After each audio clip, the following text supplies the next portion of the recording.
The moment before Simone's hands connected with her back, Naomi saw something in her husband's eyes that would haunt her forever. Not shock, not horror, just cold calculation. Then she was flying forward into the screaming metal and glass of downtown traffic. The impact came from the left. A silver sedan.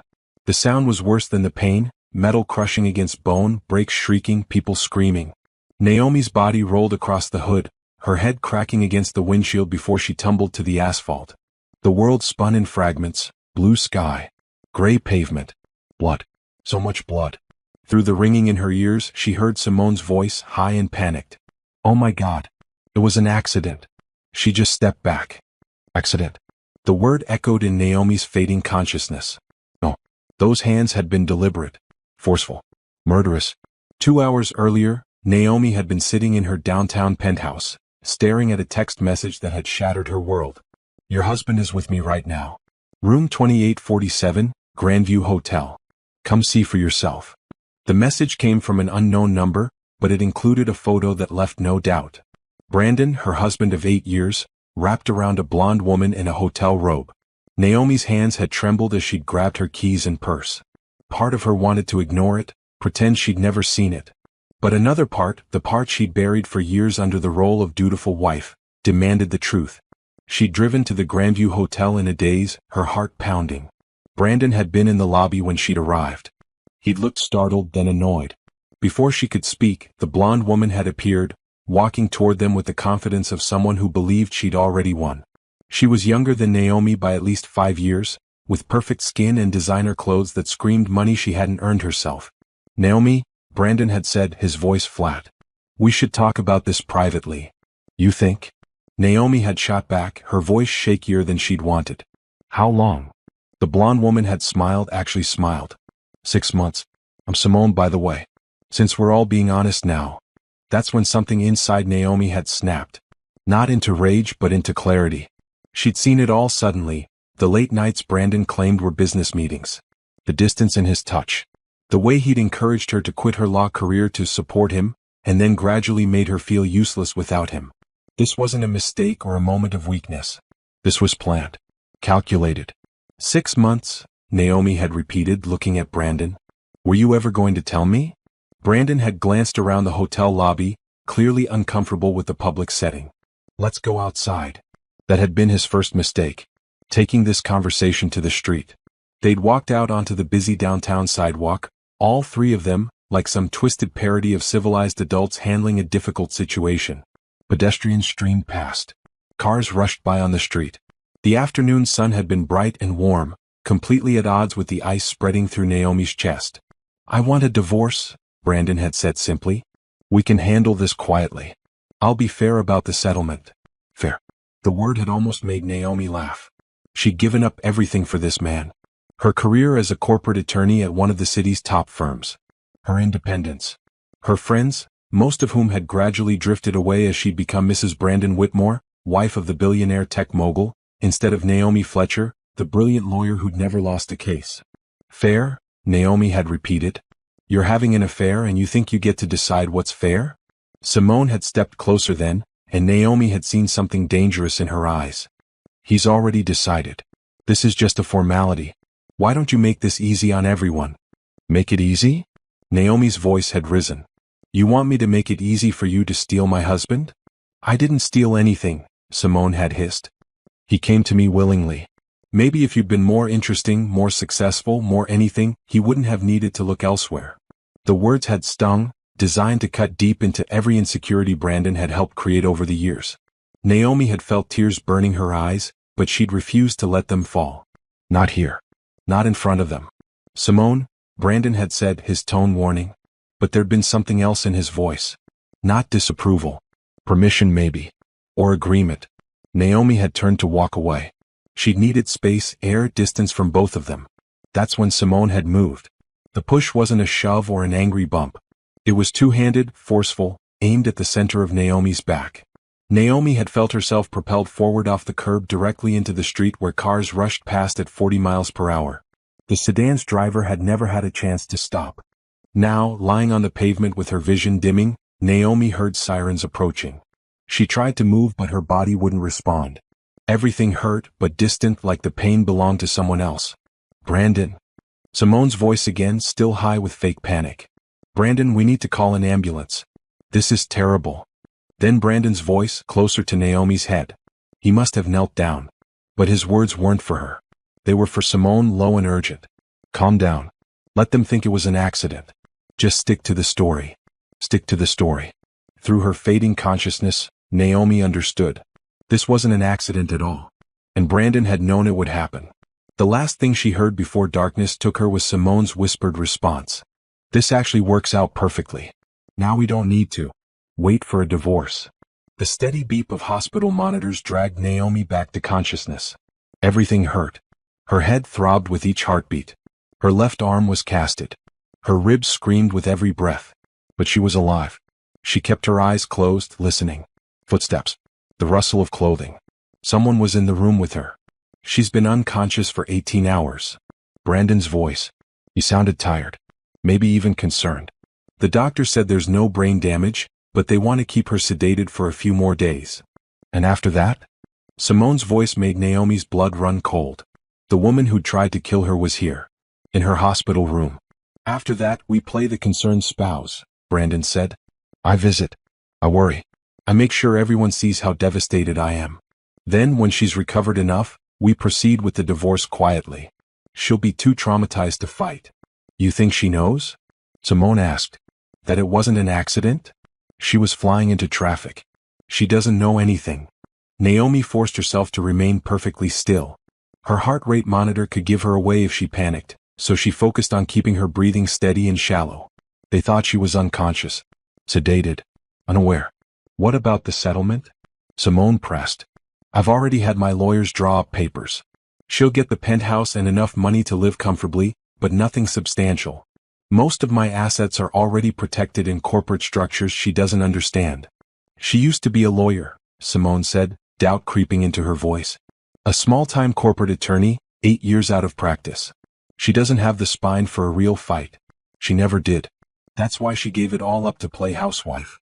The contempt in his voice cut deeper than any physical injury. Naomi had loved this man. She trusted him with everything. We should go, Simone said, before the nurse comes back. Remember, you're the devoted husband. Their footsteps receded. The door clicked shut. Only then did Naomi open her eyes.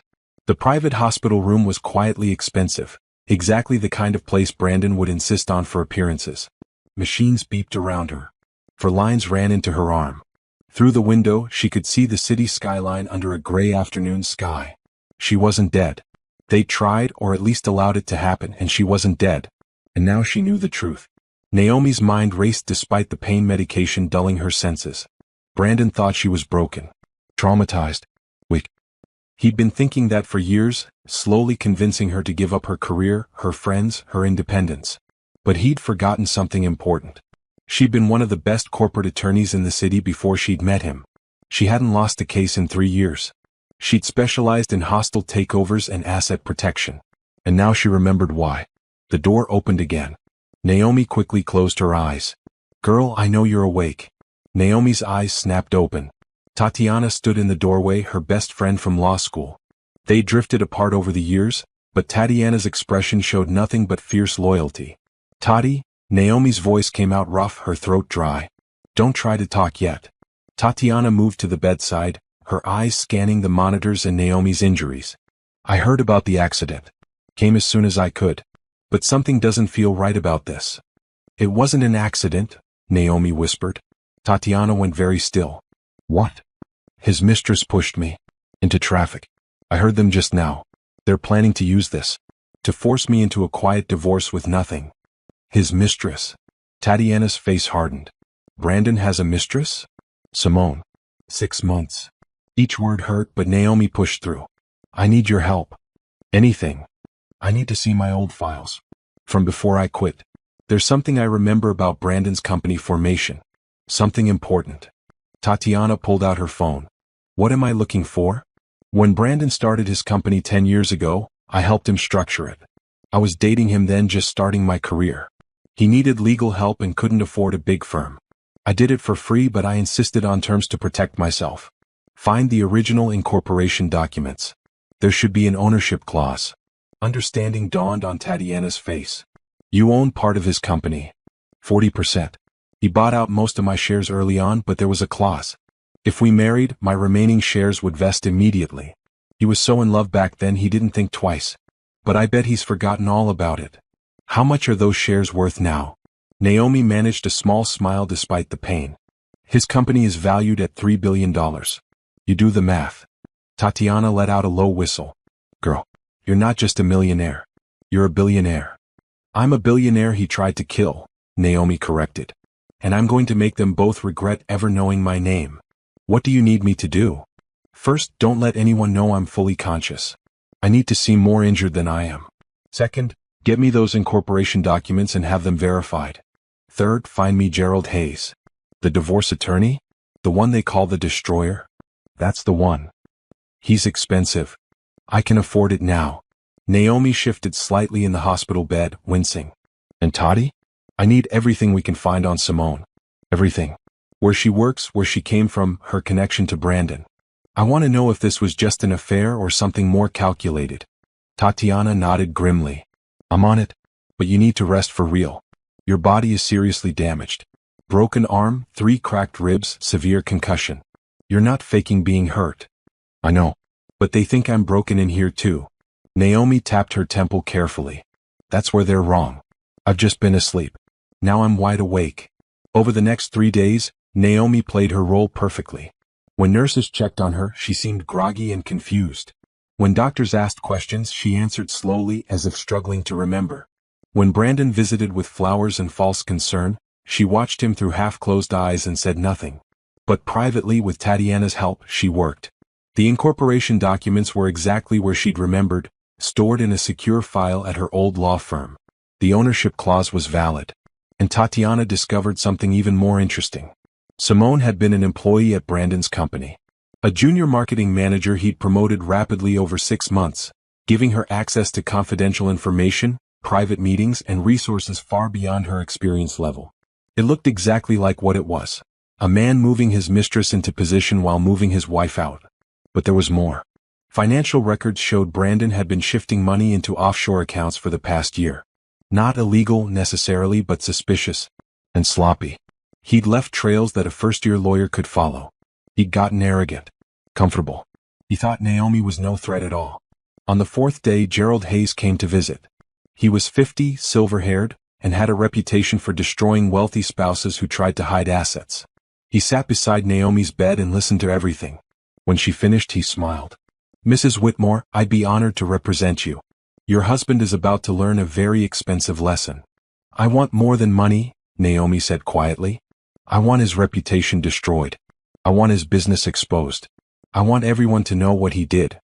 That, Gerald said, is exactly my specialty. 10 years earlier. Naomi Fletcher sat in the cramped coffee shop near the courthouse, reviewing contracts for a case that would define her early career. She was 26, freshly made junior partner at Caldwell & Associates, and hungry to prove she belonged among the city's legal elite. Is this seat taken? She'd looked up to see a man about her age, handsome in an eager, slightly disheveled way. He carried a laptop bag and had the desperate energy of someone trying to build something from nothing. It's all yours, she'd said, returning to her papers. He'd sat down, ordered coffee, and opened his laptop. For 20 minutes, they'd worked in comfortable silence. Then he'd cursed softly. Everything okay? She'd asked. Legal documents, he'd said, frustrated. I'm trying to incorporate a startup, but these forms might as well be in ancient Greek. She'd smiled. I'm a corporate attorney. Want me to take a look? That conversation had changed everything. His name was Brandon Whitmore, and he had a brilliant idea for software that would revolutionize project management. He had technical skills, business vision, and absolutely no money for proper legal representation. Naomi had helped him anyway, charmed by his passion and intelligence. They'd started dating 3 months later. She'd helped him structure his company properly, protecting intellectual property and setting up ownership in a way that would attract investors. When he'd proposed marriage after 2 years, she'd said yes without hesitation. Looking back now from her hospital bed, Naomi could see how carefully he'd played her. The romantic gestures that always came when she was close to a big case. The suggestions that she was working too hard. The subtle implications that her career was causing problems in their relationship. "You're so tired all the time," he'd say. "When was the last time you took a vacation? You spend more time with your clients than with me. Don't you want to have children someday? How will you manage that with 70-hour work weeks?" She'd cut back her hours first. Then she'd turn down a promotion that would have made her the youngest senior partner in the firm's history. Then finally, 3 years into their marriage, she'd quit entirely. "Just for a while," Brandon had said, "until my company stabilizes. I need you to be my partner in this, not distracted by other people's problems." She'd believed him. She believed in their partnership. But that partnership had been a lie. Present day. "The documents are clear," Tatiana said, spreading papers across the rolling hospital table. "When you married, your vested shares were locked in. You own 40% of Whitmore Tech current valuation, $1.2 billion. Naomi stared at the numbers. She'd known intellectually what those shares meant, but seeing it in black and white was different. "He hasn't touched this paperwork in years," Tatiana continued. "Probably forgot it existed. He's been operating under the assumption that he owns the company outright except for investor shares." "Has he tried to sell or transfer anything lately?" Naomi asked. "That's where it gets interesting." Tatiana pulled out another file.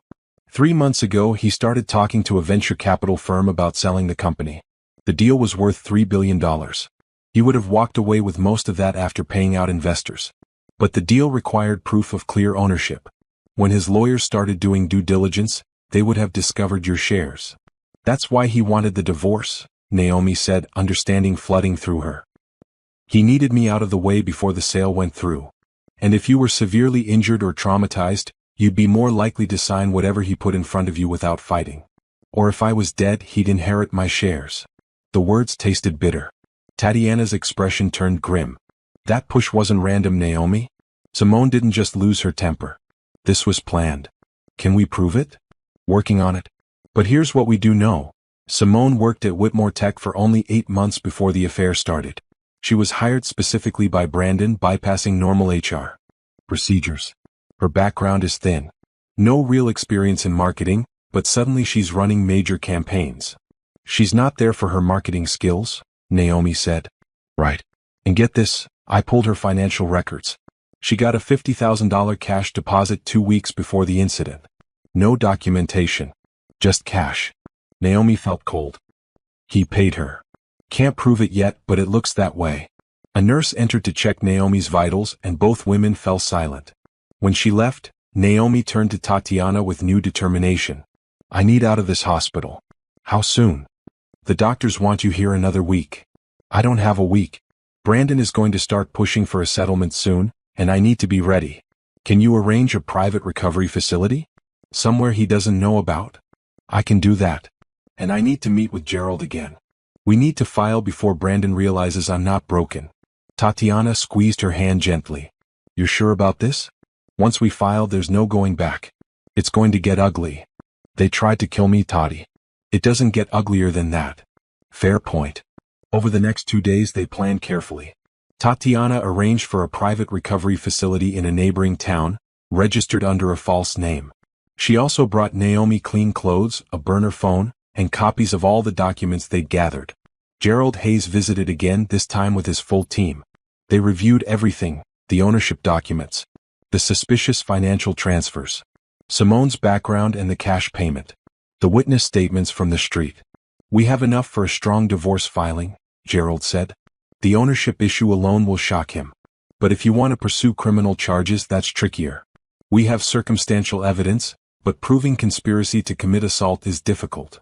"Start with the divorce," Naomi said. "Hit him where he thinks he's protected. Once his world starts crumbling, people will talk. Employees who've seen things. Business partners who've been suspicious. We just need to crack the surface." "You think like a prosecutor," Gerald observed. "I was trained by the best." On her 6th day in the hospital, Naomi executed her disappearance. Tatiana arranged for a discharge during shift change, when the hospital was chaotic and no one would notice one patient leaving early. An unmarked car took Naomi to the recovery facility, a converted mansion that specialized in discreet recuperation for wealthy clients. Brandon would discover her gone within hours. She wanted him off balance, worried, unsure. Let him wonder if she knew. Let him sweat. In her new room, surrounded by medical equipment and legal documents, Naomi began the real work. She reviewed every paper Gerald's team had prepared. She practiced her testimony for the depositions that would come. She forced her injured body through physical therapy, knowing she'd need her strength for the battles ahead. And she remembered who she'd been before Brandon had convinced her to forget. She'd been brilliant, ruthless in the courtroom, undefeated. She'd just been asleep for 8 years. Now it was time to wake up and remind everyone what Naomi Fletcher could do when someone made her angry. Brandon and Simone had made a fatal mistake. They'd assumed she was weak because they'd spent years making her feel weak. They were about to learn the difference between being broken and biding your time. The private recovery facility's conference room became Naomi's war room. Gerald and his team had set up computers, document scanners, and a secure server. On the walls hung timelines, financial charts, and photographs. At the center of it all, Naomi sat with her arms still in a cast but her mind sharper than it had been in years. "We have 3 fronts," Gerald explained, pointing to the wall displays. "Financial, criminal, and reputational. We need all 3 to completely dismantle what he's built."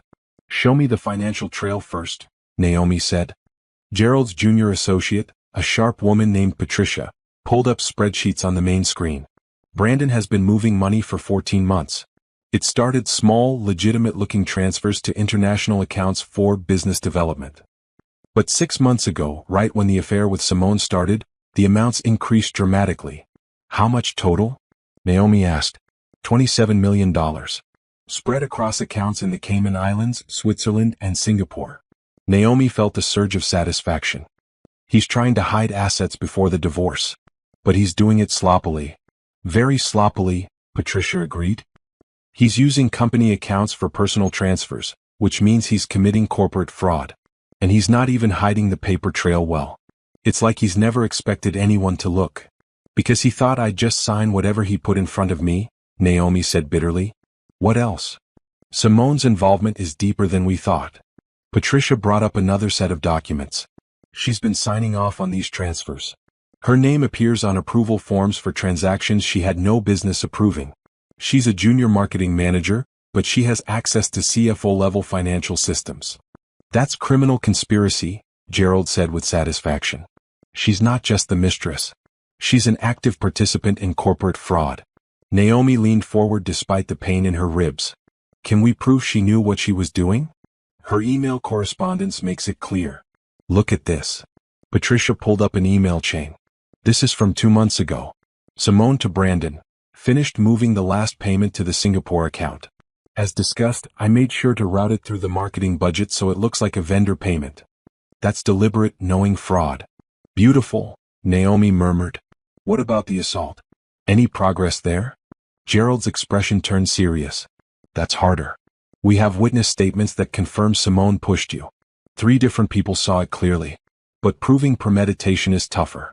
It's her word that it was an accident versus yours that it was intentional." "What about the conversation I overheard in the hospital?" Naomi asked. "When Brandon said to stick to the story?" "Helpful but not enough. It's hearsay since you were supposed to be unconscious. A defense attorney would shred it." "Then we need more." Naomi thought for a moment. "What about their communication? Text messages, emails, phone records?" "We've subpoenaed their phone records as part of the divorce proceedings," Gerald said. "But we can't access them yet. That'll take another week or 2. Too slow." Naomi made a decision. "I need to access Brandon's home office. There's a computer there he uses for personal correspondence. He never bothered with proper security because he trusted me not to snoop." "Naomi, you can't just break into your own house," Gerald warned. "It's my house too. I'm not breaking in. I'm retrieving my property." Tatiana, who'd been quiet until now, spoke up. "I'll go with you." "When?" "Tonight. Brandon's pattern is consistent. He goes to the office late on Wednesdays, usually doesn't get home until after midnight. That gives us hours." "This is a bad idea," Gerald said. "If you're caught, it could hurt the case."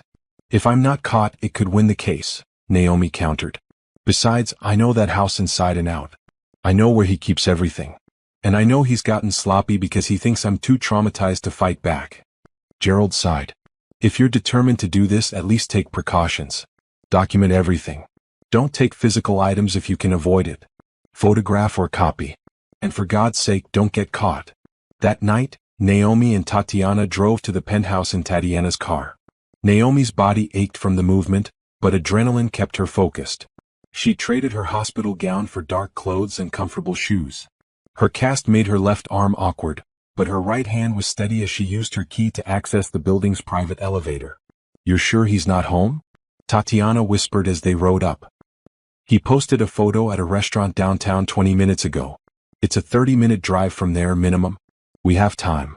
The penthouse was exactly as she'd left it. Expensive furniture, floor-to-ceiling windows overlooking the city, art on the walls that Brandon had chosen to impress clients. It had never really felt like home, Naomi realized. It had felt like a showroom. "His office is this way." She led Tatiana down the hall to a room she'd rarely entered during their marriage. Brandon had claimed he needed privacy for important business calls. Now she understood he'd needed privacy for calls with Simone. The computer wasn't password protected. Another sign of his arrogance. Naomi sat down carefully and began searching files. "What are we looking for?" Tatiana asked, standing guard at the door. "Anything that proves coordination between him and Simone, especially around the day of the incident." It took 15 minutes of searching, but she found it.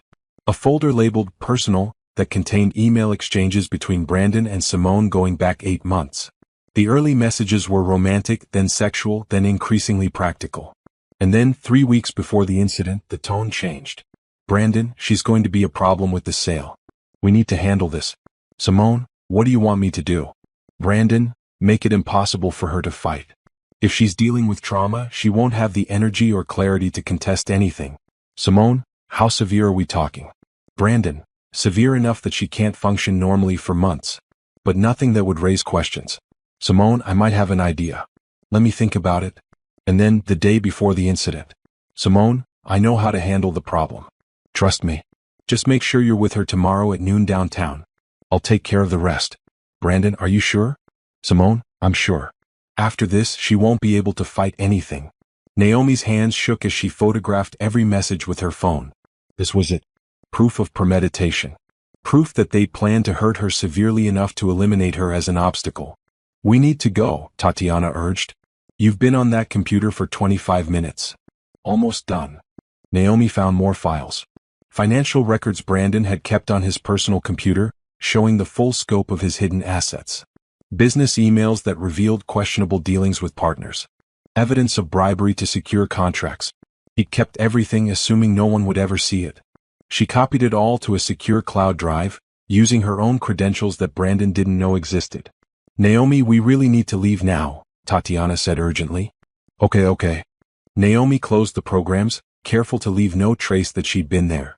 She stood, took one last look around the office and followed Tatiana to the door. They were in the elevator when Naomi's phone buzzed.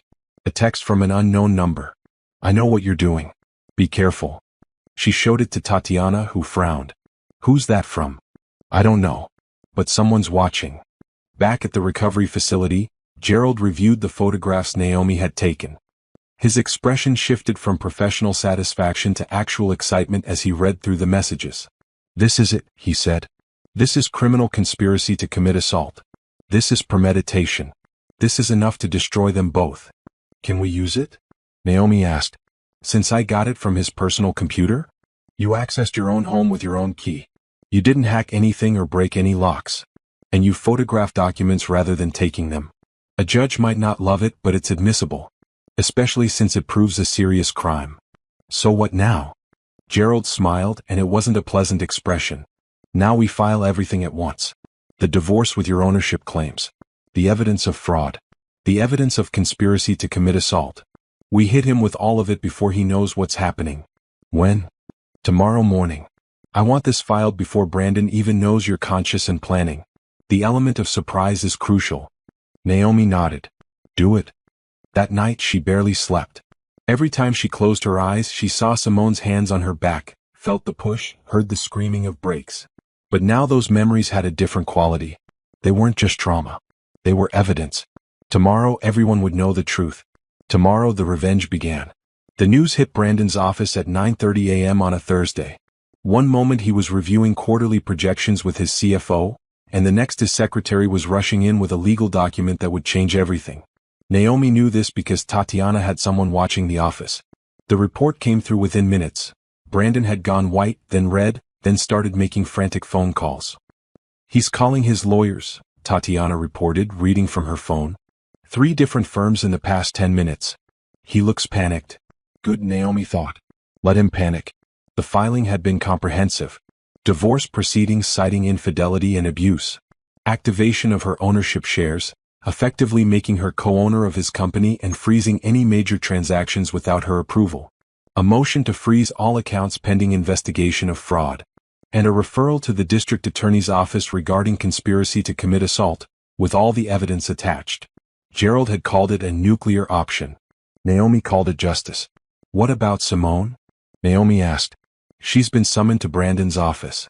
Should be arriving any minute. Naomi wished she could be a fly on that wall. The two of them had thought they were so clever, so careful. Now their whole conspiracy was exposed in black and white. Her phone rang. Brandon's number. She let it go to voicemail. He called again. And again. 5 times in 10 minutes. Finally, he left a message. Naomi, I don't know what's going on or who's advising you, but this is insane. We need to talk. These accusations are completely false. Please call me back. She deleted it without responding.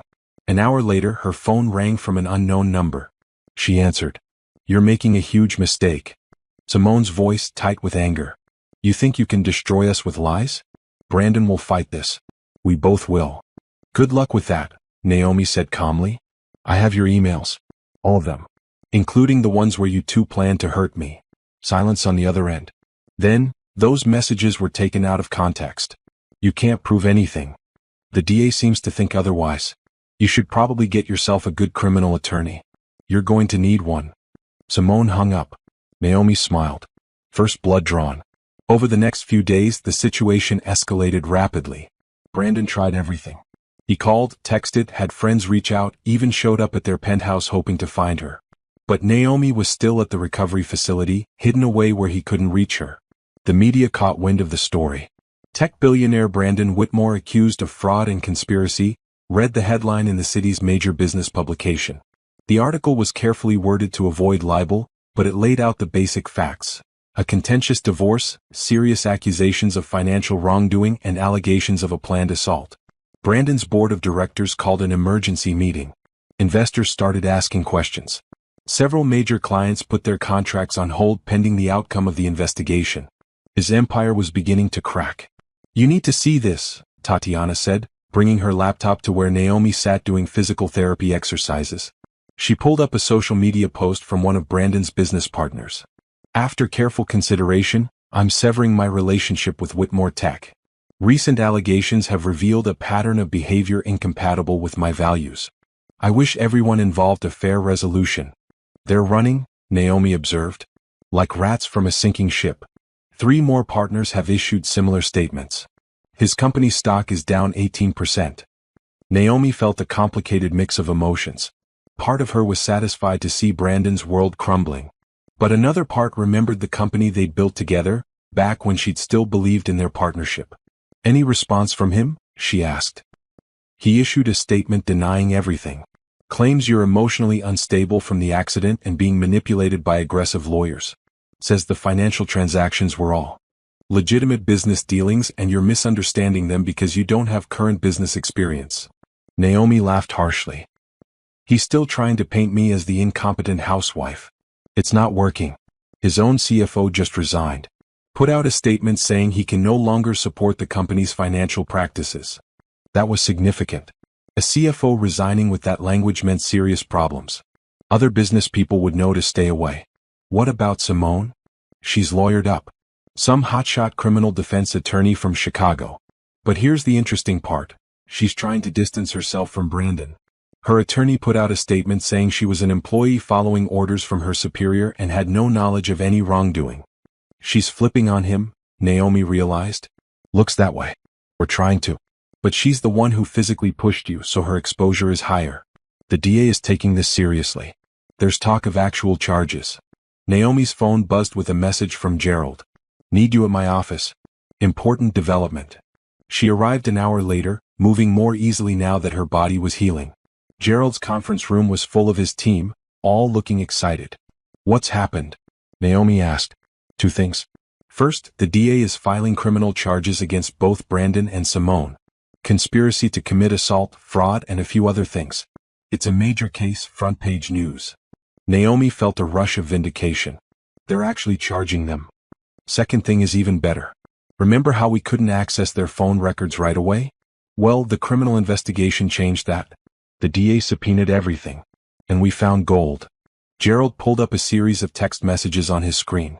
Simone to Brandon, the morning of the incident. Today's the day. Are you ready for this? Brandon, are you sure this is the only way? Simone, you said you needed her out of the picture. I'm making it happen.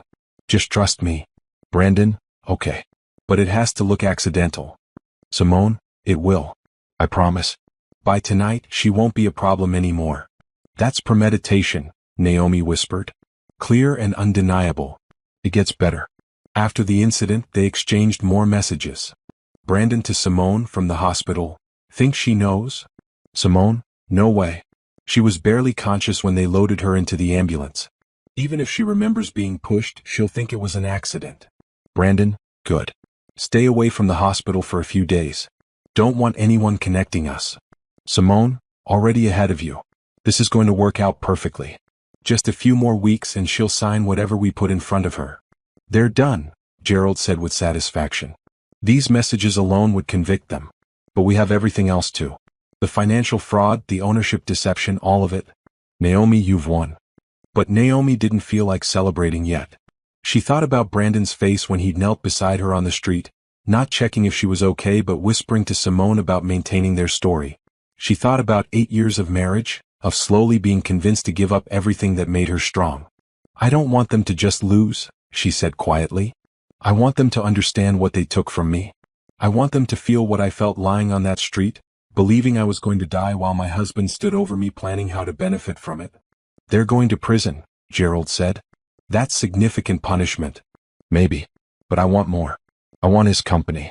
I want his reputation destroyed so completely that no one will ever trust him again. I want Simone to spend the rest of her life knowing she threw everything away for a man who would have sacrificed her the moment it benefited him.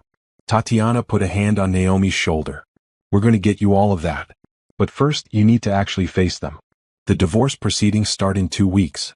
You'll have to be in the same room with Brandon. Naomi took a breath. I'm ready. Are you? Really? I survived being thrown into traffic. I survived hearing my husband plan to exploit my trauma.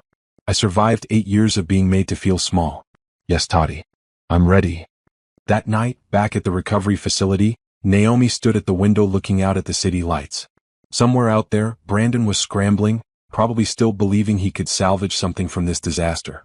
Simone was probably turning on him, trying to save herself. But Naomi had already won the part that mattered most. She'd reclaimed herself. She'd remembered who she was before Brandon had convinced her to forget. The rest was just cleanup. Her phone buzzed. Another unknown number.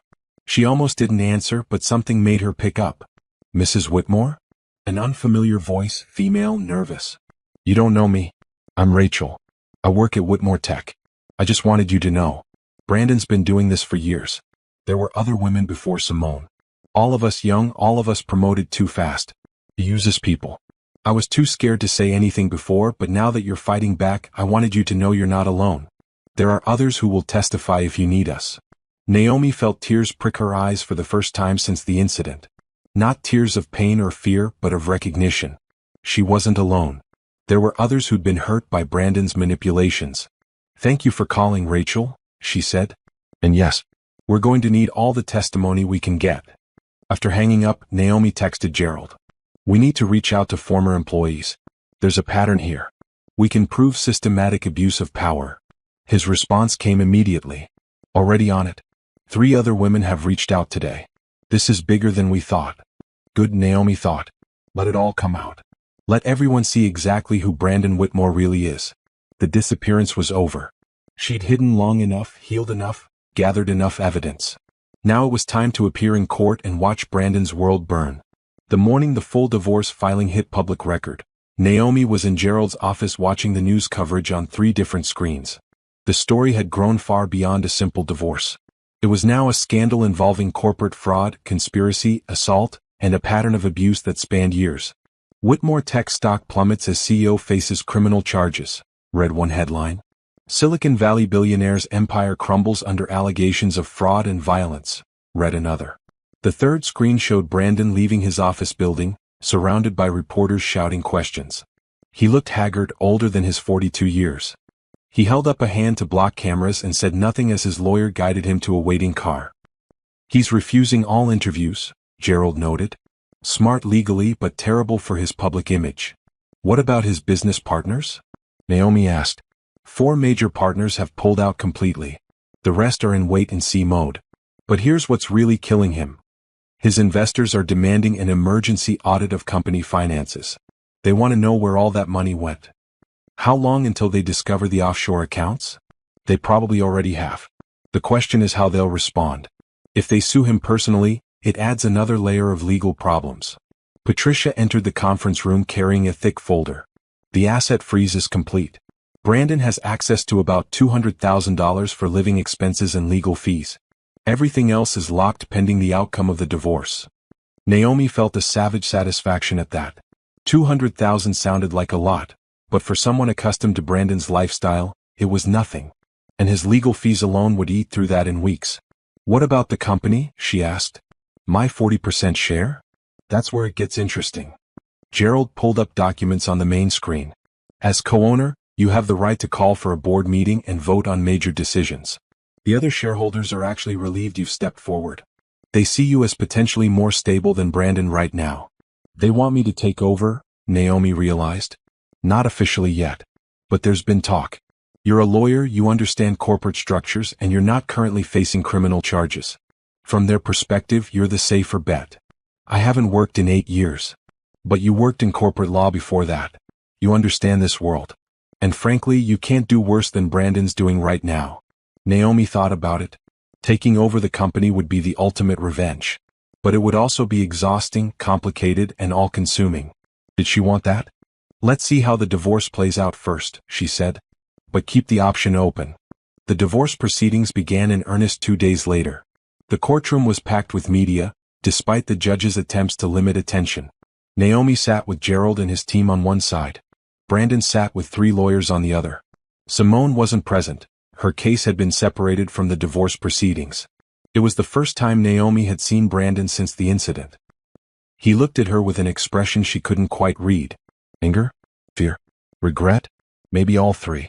Judge Martinez, a stern woman in her 60s, called the court to order. "This is a divorce proceeding, not a circus," she said sharply. "I will not tolerate disruptions from anyone, including media. Now let's begin with the basics. Mrs. Whitmore, you're filing for divorce on grounds of adultery, fraud, and abuse. Mr. Whitmore, how do you respond?" Brandon's lead attorney stood. "Your Honor, my client denies all allegations of abuse. The incident involving Mrs. Whitmore was a tragic accident caused by a third party. As for the financial matters, we maintain that all transactions were legitimate business operations that Mrs. Whitmore, who has not worked in corporate environments for nearly a decade, simply doesn't understand." Naomi felt her jaw tighten at the dismissive tone. Gerald stood. "Your Honor, we have extensive evidence to the contrary. May I present the court with documents showing systematic financial fraud, conspiracy to commit assault, and a pattern of manipulation spanning the entire marriage?" "You may." What followed was 3 hours of testimony and document review. Gerald methodically laid out the evidence. The emails between Brandon and Simone planning to handle Naomi. The text messages the morning of the incident. The financial transfers to offshore accounts. The witness statements from the street. The corporate documents showing Naomi's ownership stake that Brandon had tried to hide. Brandon's lawyers tried to counter. They argued the messages were ambiguous, that handling Naomi meant managing a difficult divorce, not assault. They claimed the financial transfers were for international business development. They even tried to argue that Naomi's ownership shares had been invalidated by years of non-participation in the company. But the evidence was too strong. The judge listened to everything with a carefully neutral expression. When the testimony concluded for the day, she spoke. "This court will review all submitted evidence. I'm particularly concerned about the allegations of conspiracy and fraud. Mr. Whitmore, I'm ordering you to submit complete financial records, including all international accounts, within 1 week. Mrs. Whitmore, your ownership stake appears to be legitimate, so I'm maintaining the freeze on all major company transactions until this matter is resolved. We'll reconvene in 10 days. The gavel came down. Outside the courtroom, reporters swarmed. Gerald held up a hand and made a brief statement. My client, Naomi Whitmore, is seeking justice for years of manipulation and a calculated attack on her life. The evidence speaks for itself. We look forward to the court's ruling. Naomi said nothing. She didn't need to. Her presence was enough, standing tall despite her healing injuries, dressed in a sharp navy suit that reminded everyone she was far from the broken victim Brandon had expected. Brandon tried to leave through a side entrance, but reporters caught him anyway. Naomi watched on a phone screen as he was surrounded by cameras and microphones.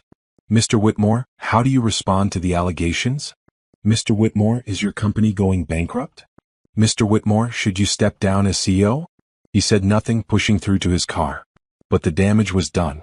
The image of a man fleeing questions while his wife stood tall in the courthouse would be on every news site by evening. Back in Gerald's office, the team reviewed the day's proceedings. That went as well as we could have hoped, Gerald said. The judge is clearly skeptical of Brandon's claims. And the order to produce all financial records will expose more fraud. He can't hide the offshore accounts now. What about the criminal case? Naomi asked. That's moving forward separately.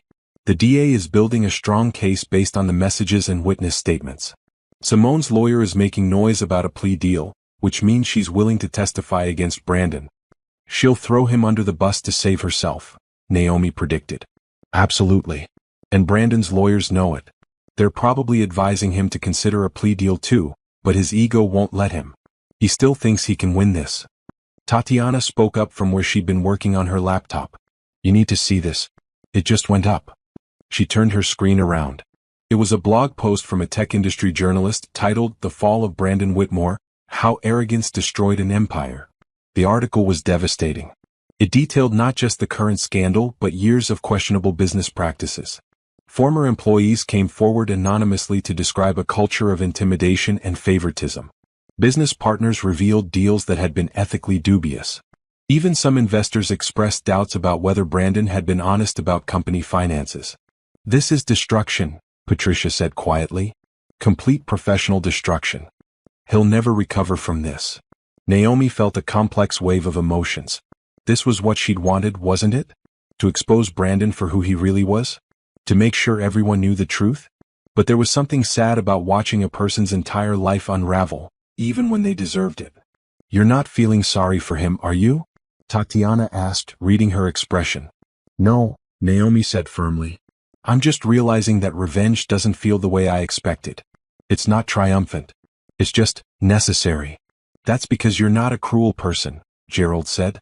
You're not enjoying his pain. You're ensuring your safety and justice. There's a difference. What's next? Now we wait for the financial disclosure. Once the court sees the full extent of his hidden assets, the divorce settlement will be substantial. Combined with your ownership stake, you'll effectively control his company. And if the criminal case goes well, he'll be facing serious prison time. How long until final judgment on the divorce? A few weeks, maybe a month. But the outcome is clear. You're going to win, Naomi. Completely. That night, Naomi returned to the recovery facility, exhausted but wired.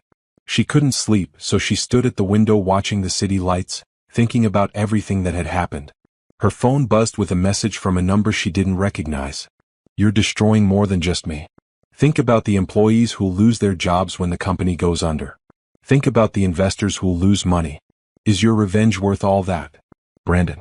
Still trying to manipulate her, even now. Still trying to make her feel guilty for consequences he'd created himself. She typed back, you destroyed your company yourself when you chose fraud and assault. Everything that happens now is on you. Don't try to make me responsible for your choices.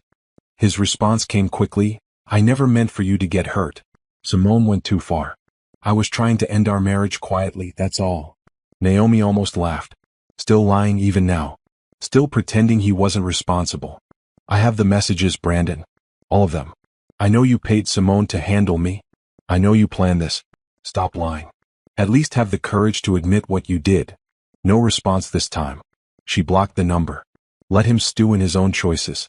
Let him face the consequences alone, just like he'd been willing to let her die alone on that street. Tomorrow she'd wake up and continue fighting. But tonight she'd sleep knowing she'd already won the most important victory. She'd reclaimed her voice. She'd reclaimed her strength. She'd reclaimed herself. And no amount of his manipulation could take that away again. The financial disclosure arrived exactly 1 week after the judge's order, delivered by courier to Gerald's office in a sealed package. Naomi was there when they opened it, along with Gerald, Patricia, and Tatiana. "This is going to be good," Patricia said, carefully breaking the seal. She wasn't wrong. Brandon's financial records, once spread out across the conference table, told a story of greed, deception, and spectacular stupidity. The offshore accounts contained not just $27 million but closer to $43 million. There were accounts in locations they hadn't even known about: Dubai, Luxembourg, the British Virgin Islands. But that wasn't the most damaging revelation. "Look at this," Gerald said, holding up a document. "He's been embezzling from his own company, taking money from investor funds and corporate reserves and moving it to personal accounts. This isn't just hiding assets from a divorce. This is criminal theft." "How much total?" Naomi asked. Patricia pulled up a calculator. "Over the past 3 years? Approximately $65 million that should have gone to company growth, investor returns, and employee benefits. He's been stealing from everyone." "His investors are going to destroy him," Tatiana observed. As if on cue, Gerald's phone rang. He answered, listened for a moment, then put it on speaker. "Gerald, this is Thomas Chin from Pacific Venture Capital. I'm calling as the lead investor in Whitmore Tech. We've just received the financial disclosure. I need to speak with your client immediately." "I'm here, Mr. Chin," Naomi said. "Go ahead." "Mrs. Whitmore, I'll be direct. Brandon Whitmore has been defrauding our investment group for years. We're filing a lawsuit against him personally for the return of all misappropriated funds. We're also calling for an emergency shareholders meeting to remove him as CEO and from the board entirely. Given your ownership stake, we'd like your support." Naomi glanced at Gerald, who nodded encouragingly. "You have my full support," she said. "When's the meeting?" 3 days from now. I'll send details." "And Mrs. Whitmore?" "Several of us believe you should consider taking an active role in the company's leadership. We need someone who understands corporate law and won't steal from us. Your background makes you ideal." After they hung up, Naomi leaned back in her chair, processing. "This is moving fast." "It's moving exactly as it should," Gerald said. "Brandon's house of cards is collapsing. And the faster it falls, the better for you." "What about Simone?" "Her case is progressing separately, but she's about to face new problems. If Brandon was stealing from the company and she was signing off on transactions, she's complicit in the embezzlement too." "She must have known," Patricia added. "Some of these transfers required executive approval. She was involved at every level." Naomi's phone buzzed. A message from Rachel, the employee who'd first reached out to her. "Things are chaos at the office. Brandon hasn't been seen in days. Simone was escorted out by security this morning. People are scared about their jobs. Is there any way you can give us information about what's happening?" Naomi showed the message to Gerald. "What should I tell her?" "Tell her the truth. The company is being restructured, but jobs are safe. The problem was Brandon, not the business itself." Naomi typed back, "The company will be fine. Change is coming, but it's good change. Hang in there." Rachel's response was immediate. "Thank you. A lot of us are rooting for you." The shareholder meeting 3 days later was held in a downtown conference room rented specifically for the purpose. Naomi walked in wearing a charcoal gray suit, her arm finally free of its cast but still slightly stiff. The room was full of wealthy investors, all looking grim. Brandon sat alone at one end of the long table. No lawyers this time, Naomi noticed. Probably couldn't afford them anymore with his assets frozen. He looked terrible, unshaven and exhausted. When she entered, he met her eyes briefly, then looked away. Thomas Chin called the meeting to order. "We're here to address the financial irregularities discovered in Whitmore Tech's accounts. Mr. Whitmore, you have 5 minutes to explain yourself."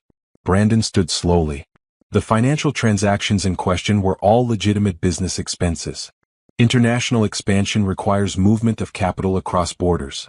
My soon-to-be ex-wife has twisted these normal business operations into something sinister because she's angry about our divorce."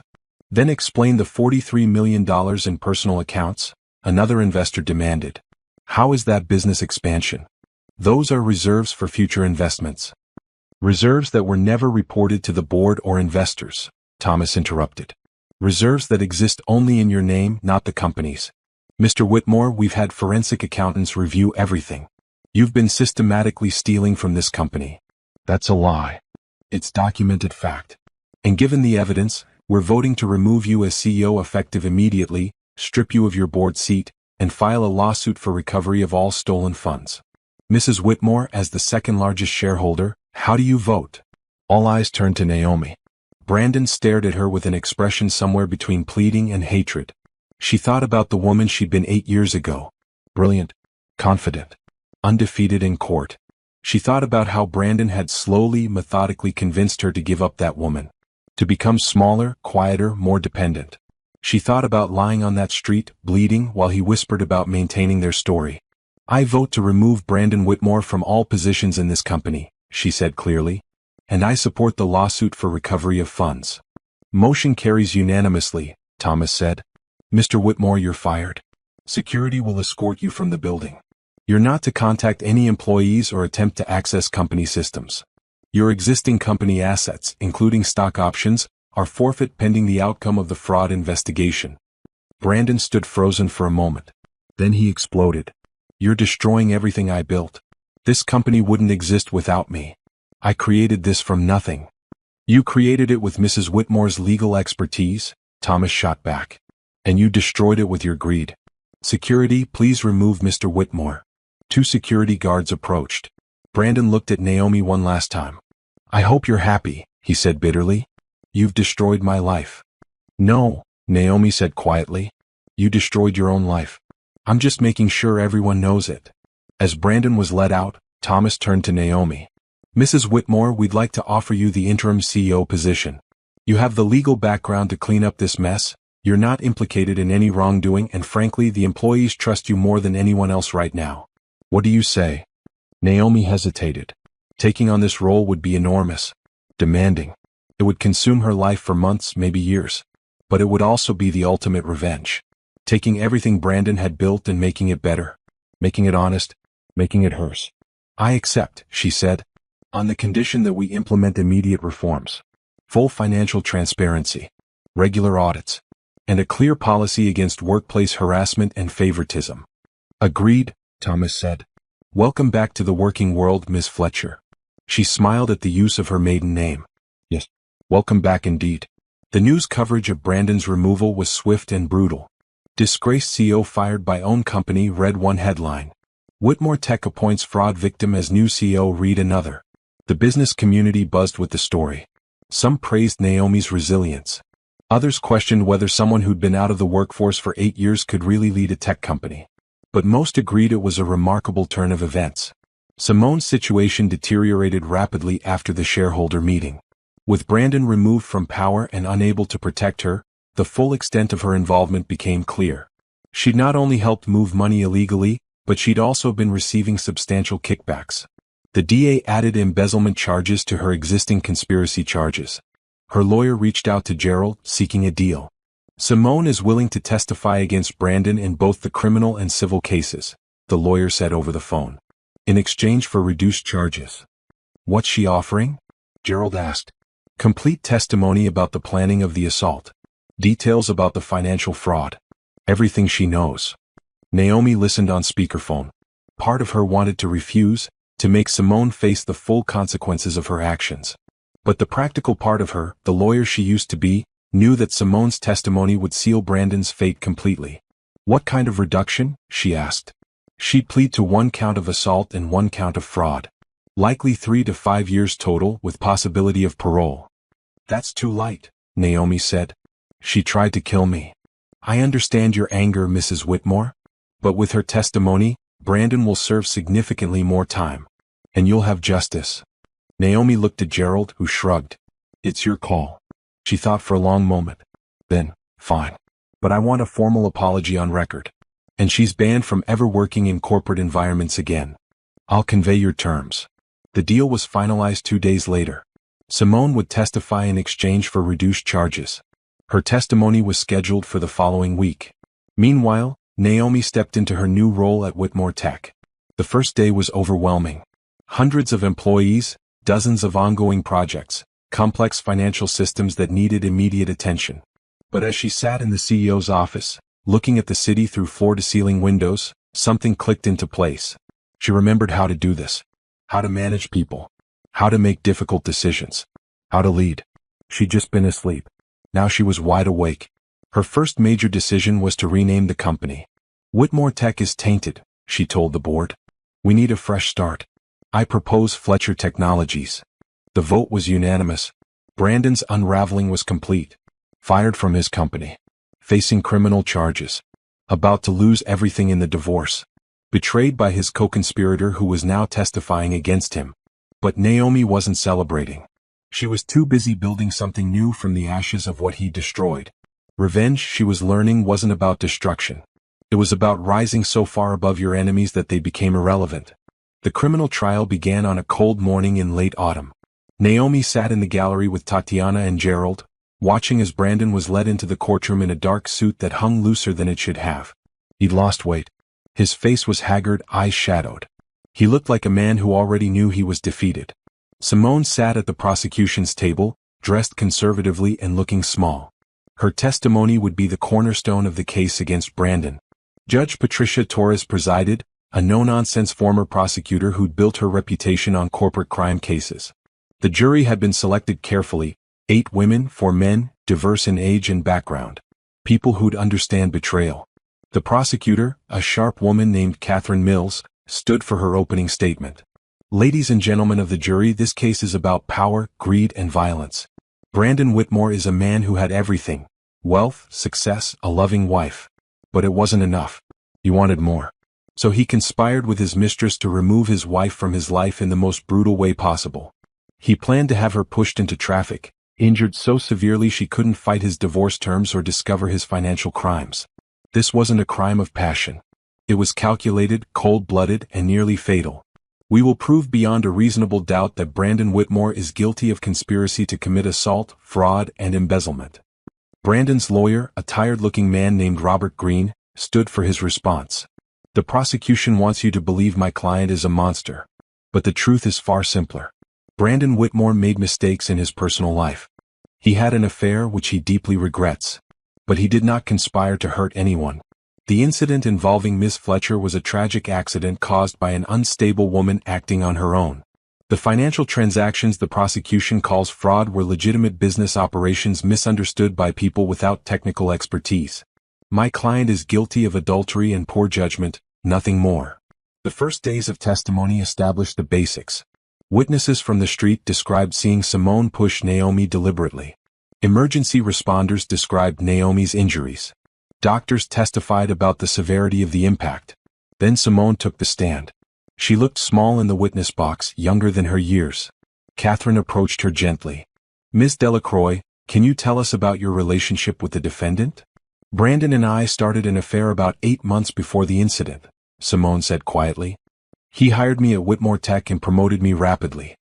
He said he was going to leave his wife. And did he explain why he wanted to leave her? He said she was holding him back. That she didn't understand his business ambitions. He talked about her like she was an obstacle. When did discussions about harming Miss Fletcher begin? Simone took a breath. About 3 weeks before it happened. Brandon told me there was going to be a business sale worth billions. But his wife owned part of the company and she'd have to sign off on it. He was worried she'd find out about the affair and refuse to cooperate. He needed her out of the way. What did he mean by out of the way? At first, he talked about convincing her to sign quickly, before she understood what she was signing. But then he said that wouldn't work. She used to be a lawyer. She'd read everything carefully. So he suggested making her unable to think clearly. How? Trauma. He said if she was dealing with a serious injury, she'd be too overwhelmed to fight. He asked me to help. And you agreed? Simone's voice broke. Yes. I thought he loved me. I thought we were building a future together. He paid me $50,000 to handle the situation. I knew what that meant. Did Mr. Whitmore specifically instruct you to push Miss Fletcher into traffic? Not in those exact words. But he told me to make sure she was injured badly enough that she couldn't function normally for months. He said it had to look accidental. He told me they'd be walking downtown on a specific day, and he'd position her near the street. All I had to do was push at the right moment. The courtroom was silent except for the court reporters typing. Did you have any hesitation? Catherine asked. Yes. But Brandon convinced me it was the only way. He said she'd be fine eventually. That we were just making her too busy to cause problems. Simone wiped tears from her face. I was wrong. I was so wrong. I could have killed her. Why are you testifying today? Because I realized Brandon was using me. He never loved me. I was just a tool. And what we did to Miss Fletcher was unforgivable. I want to take responsibility for my part. Brandon's lawyer cross-examined aggressively. Ms. Delacroix, you're testifying in exchange for a reduced sentence, correct? Yes. So you have significant motivation to lie about my client's involvement. I'm not lying. I have messages, emails, everything proving Brandon planned this. Messages that could be interpreted multiple ways. Maybe you misunderstood his intent. I didn't misunderstand. He paid me to hurt her. Or maybe you acted alone, and now you're trying to drag him down with you. Why would I hurt a woman I didn't even know? I had no reason to want Naomi dead.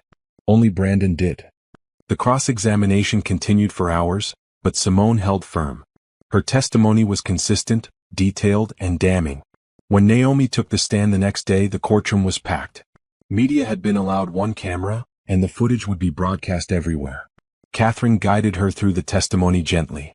Miss Fletcher, can you describe what happened the day you were injured?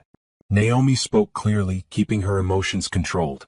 She described discovering the affair, confronting Brandon, the argument on the street. Then Simone's hands on her back, the push, the impact. What do you remember after being struck by the car? Pain. Confusion. And then hearing Brandon and Simone talking as I lay on the ground. What did they say? Brandon told Simone to stick to the story. That they needed everyone to think it was an accident. And Simone said this actually works out perfectly, because now they didn't need to wait for a divorce. How did that make you feel? For the first time, Naomi's voice cracked. Like I was lying on the street dying, and my husband was standing over me planning how to benefit from it. Like 8 years of marriage meant nothing. Like I meant nothing. What happened when you were in the hospital? I pretended to be more injured than I was. I overheard Brandon and Simone discussing their plans. He said I'd be too traumatized to fight the divorce. That I didn't have the spine for a real battle. That's when I decided to fight back. The cross-examination tried to paint her as vengeful, as twisting innocent conversations into conspiracy theories. But Naomi had been a lawyer. She knew how to testify. She stayed calm, factual, and let the evidence speak for itself. The financial fraud case was presented next. Forensic accountants showed the jury exactly how Brandon had moved money, hidden assets, and stolen from investors. The numbers were staggering. The deception was clear. Then the prosecution rested.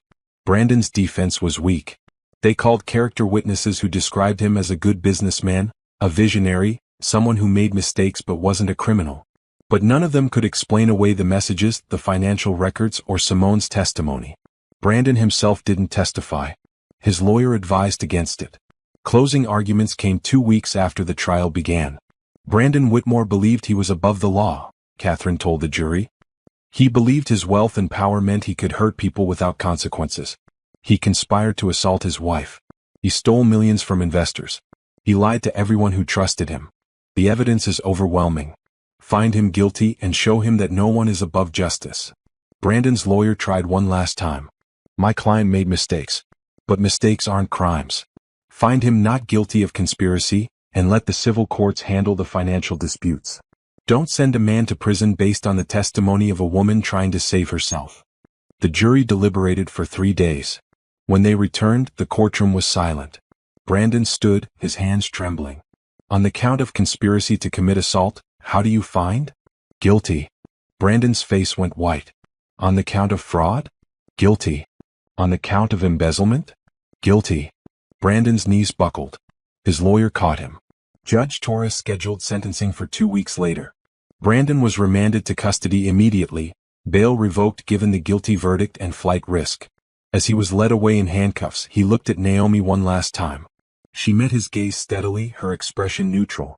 She felt no triumph, no joy, just a quiet satisfaction that justice had been served. The divorce proceedings concluded the following week. With Brandon's criminal conviction, the divorce was straightforward. Naomi was awarded the penthouse, a substantial financial settlement, and full control of her shares in Fletcher Technologies. Brandon was ordered to pay restitution to defrauded investors, which would consume any remaining assets he had. Judge Martinez, presiding over the divorce, addressed Brandon directly. Mr. Whitmore, your actions in this case have been reprehensible. You betrayed your wife, conspired to harm her, and stole from countless people who trusted you. This court finds you owe Miss Fletcher everything she's requested, plus additional damages for pain and suffering. You'll leave this marriage with nothing but the consequences of your choices.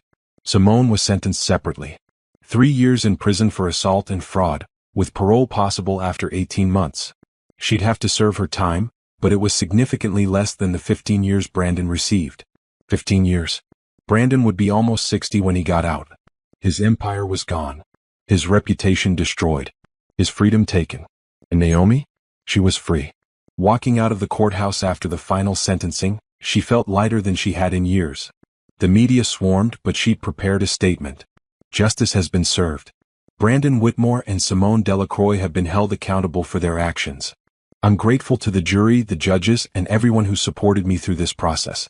Now I'm looking forward to the future and continuing to build Fletcher Technologies into a company based on integrity and transparency.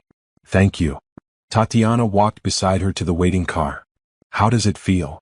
Surreal, Naomi admitted. I keep expecting to wake up back in that hospital bed, hearing them plot against me. You're awake. You're alive. And you won. Yeah, Naomi said, looking back at the courthouse. I did. But winning, she was learning, was just the beginning. Now she had to figure out what to do with her victory. 6 months after the trial, Fletcher Technologies had been transformed. The company that Brandon had nearly destroyed through greed and fraud was now thriving under Naomi's leadership. The stock price had recovered and then climbed. New clients signed on, attracted by the company's renewed reputation for integrity. Employees felt valued again. Naomi sat in her office on the 20th floor, reviewing quarterly reports. The numbers were strong. They'd exceeded projections by 12%. Investment groups that had fled during the scandal were returning, bringing fresh capital. Knock knock, Tatiana said from the doorway. She'd become Fletcher Technologies' chief operating officer, leaving her old law firm to join Naomi's venture. Got a minute? Always. What's up? I've been thinking about your foundation idea. The one for women who've survived domestic violence and workplace abuse. Naomi had mentioned it in passing a few months ago, but with everything else happening, she'd put it on hold. What about it? We should move forward. You have the platform now. You have the resources. And there are thousands of women who need support. Women like Rachel and the others who came forward during the trial. Naomi considered it. The foundation would be substantial work on top of running the company. But it also felt right, like the final piece of taking something terrible and making something good from it. Okay, she said. Let's do it. But I want it done properly. Full funding, real programs, partnerships with legal aid and counseling services. Not just a vanity project. I'll start pulling together a proposal. After Tatiana left, Naomi walked to the window. The city spread out below, bustling and alive. She'd lived here for over a decade, but somehow it looked different now. Brighter. Full of possibility instead of obligation. Her phone rang. Her mother, calling from across the country. Naomi, I saw the article in the business section. Forbes named you one of the most influential businesswomen of the year. I saw that, Naomi said, smiling. Feels weird. It feels deserved. I'm so proud of you, honey. Not just for the business success, but for how you handled everything. You were always strong, even when Brandon tried to convince you otherwise. I forgot for a while. We all forget sometimes.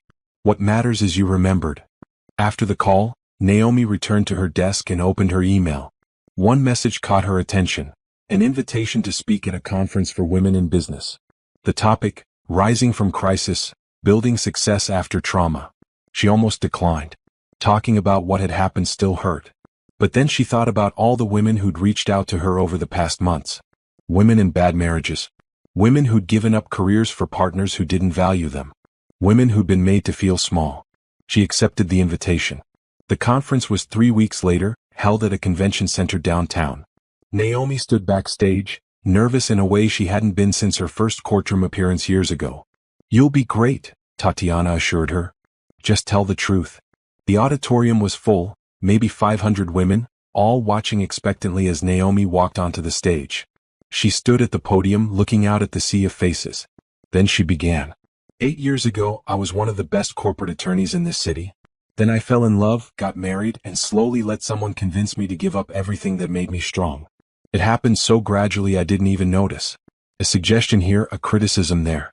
Before I knew it, I'd quit my job, lost my friends, and become someone I didn't recognize. The room was silent. Then, 6 months ago, my husband's mistress pushed me into traffic.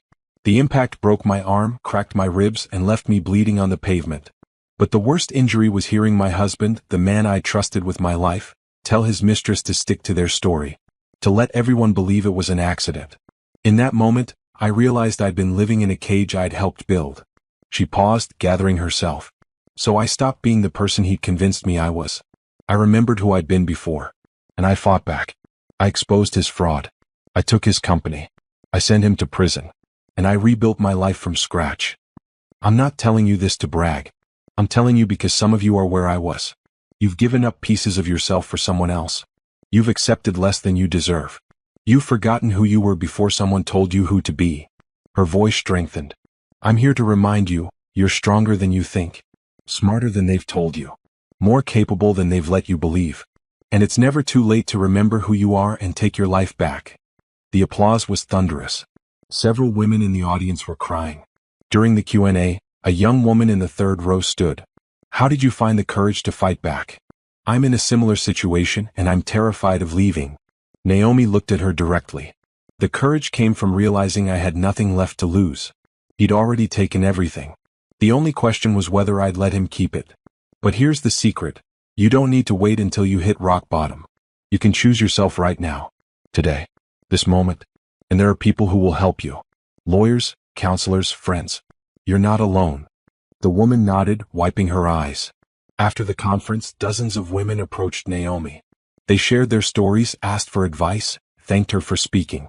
Each conversation reminded her why she was doing this. The foundation launched 2 months later. The Fletcher Foundation for Women's Empowerment. It provided free legal services for women escaping abuse, career counseling for those re-entering the workforce, and small business grants for female entrepreneurs. Tatiana ran operations while Naomi served as the face and primary fundraiser. The first month they helped 17 women. The second month, 32. By 6 months they had a wait list.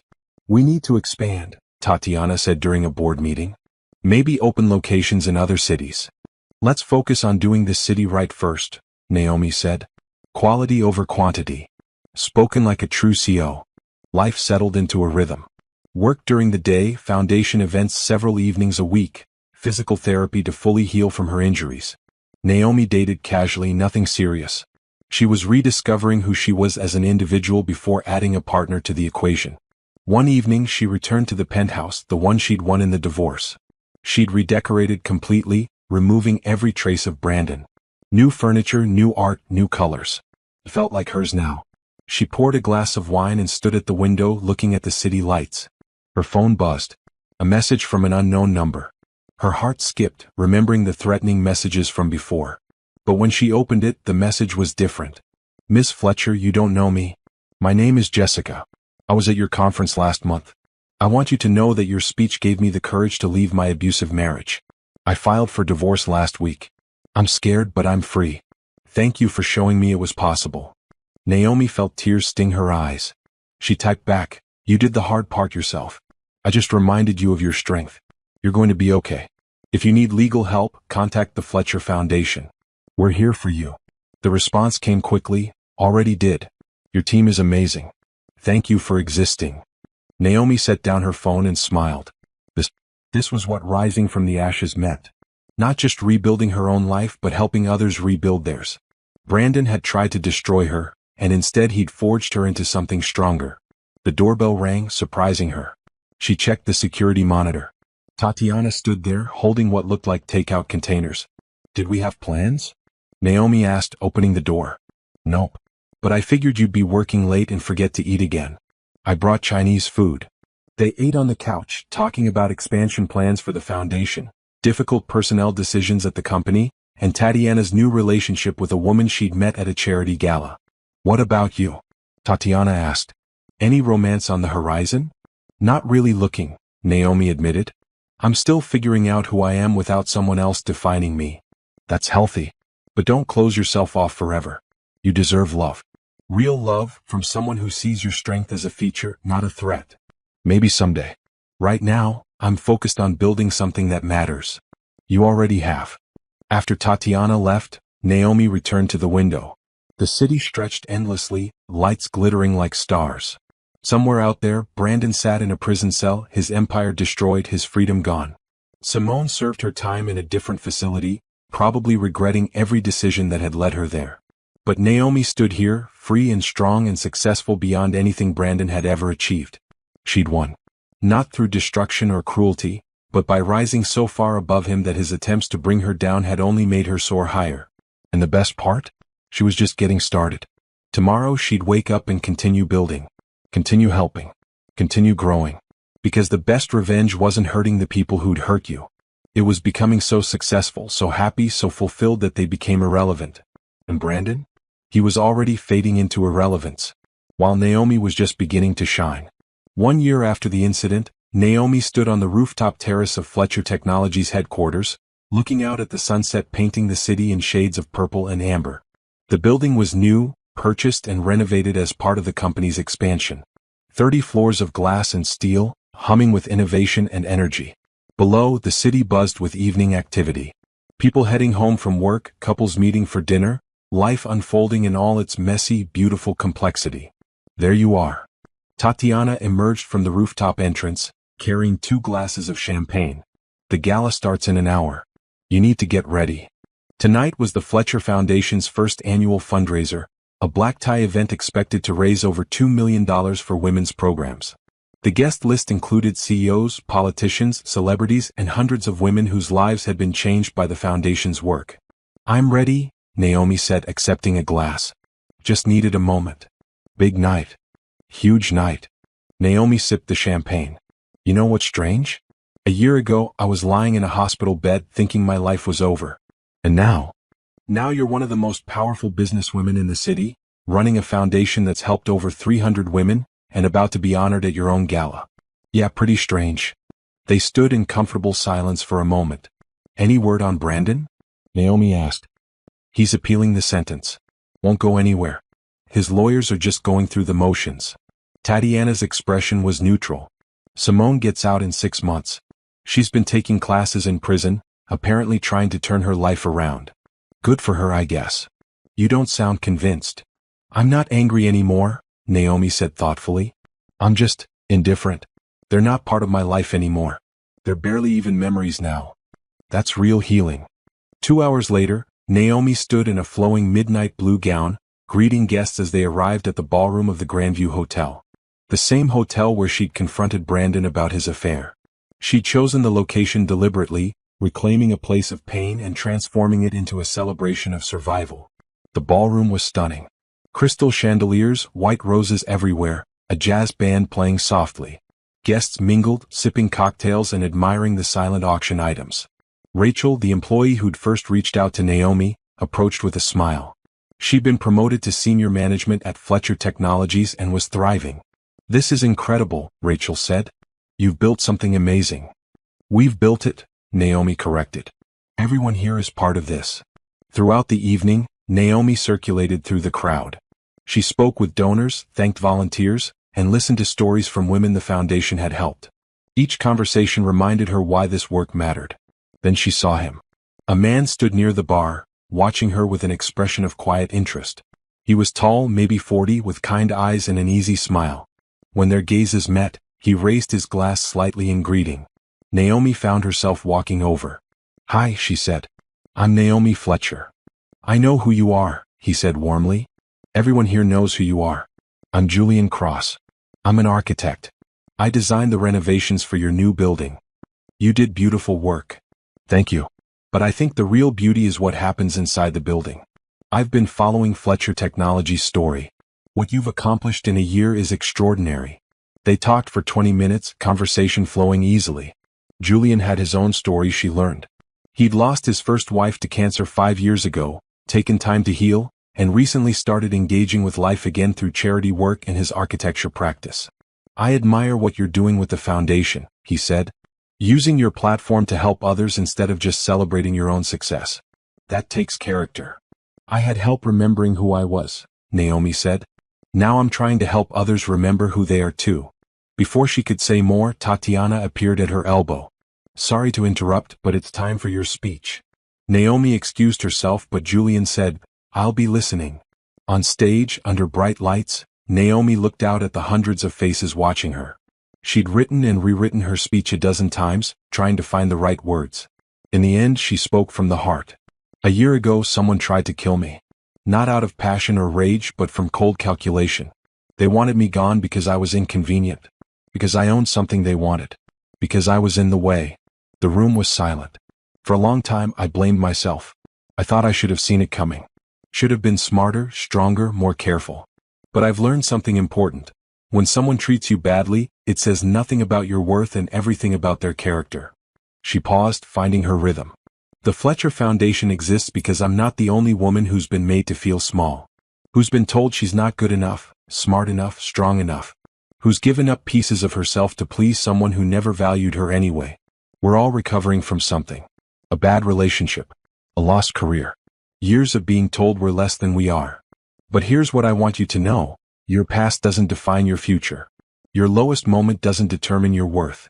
And it's never too late to reclaim your life and remember your strength. The applause was overwhelming. People stood, clapping and cheering. Some were crying. Naomi felt her own tears threatening but held them back. So tonight, we're not just raising money. We're building a community of women who refuse to stay small. Who lift each other up. Who remember and remind each other of our collective power. Thank you for being part of this. Thank you for believing that we all deserve better. And thank you for helping make that better possible. As she left the stage, the room erupted again in applause.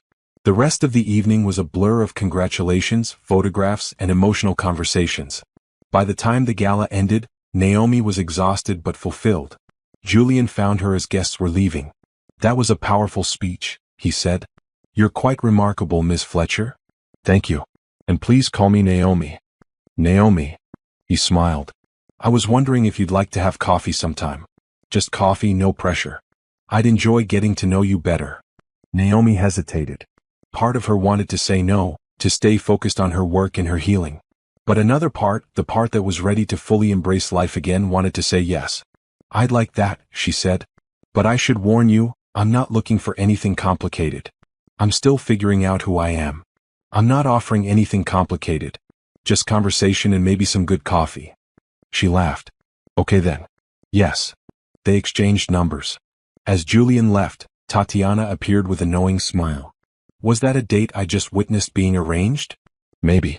Or maybe just coffee with a nice architect. Either way, it's progress. You're letting yourself live again. 3 months later, Naomi and Julian had settled into an easy rhythm. Coffee once a week, sometimes dinner, occasionally attending events together. It wasn't intense or dramatic.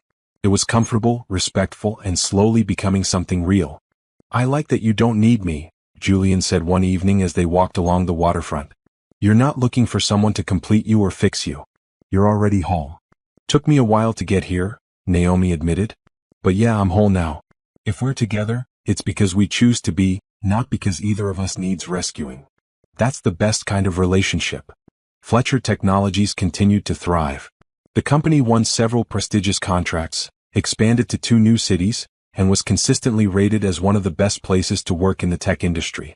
Naomi had instituted policies protecting employees from harassment and favoritism, ensuring what happened under Brandon's leadership could never happen again. The foundation grew too.